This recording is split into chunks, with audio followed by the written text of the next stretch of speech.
ஒமை யுனாதிசிமி Alban B கல்வதிஹி அஸ்மம் B ஹிம்மதிஹி sermon லி கஃவதிஹி அஜத்துஹு முஸ்ரிஹன் மின் அஜலி தஅவதிஹி ஃபல் யதுயா அப்துல் காதிர் முஹித்தீனி. அவர் சொன்னாராம், யார் ஒருவர் இருட்டிலே அமர்ந்திருக்க வேண்டும், உறக்கம் கலைந்திருக்க வேண்டும், தனித்து இருக்க வேண்டும், எல்லாம் உட்கார்ந்து முஹித் அப்துல் காதிர் ஜிலானி யா முஹித்தீன் என்று 1000 முறை அழைத்தால் நான் அந்த சபைக்கு போயிடுவேன் என்று அவங்க சொன்னதாக இன்னைக்கு மக்கள் நம்புகிறார்களே. முஹித்தீன் என்ற பெயரை சொல்லிக்கொண்டு இன்னைக்கு எத்தனை மக்கள் வழிகாட்டிலே இருக்கின்றார்கள். அவங்க நினைக்கிறாங்க மறுமை நாளில் முஹித்தீன் வந்து நம்மை காப்பாற்றுவார். இது நடக்காது.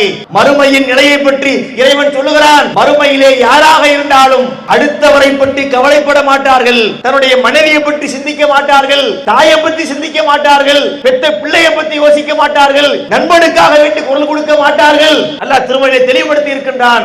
அவன் யா நஃப்ஸி தான். இறைவனுக்கு ஆற்றல் உண்டு. இறைவனை விட்டு இவர்கள் யாரை அழைத்தாலும் அவர்களுக்கு அணு அளவும் அதிகாரம் கிடையாது, அளவும்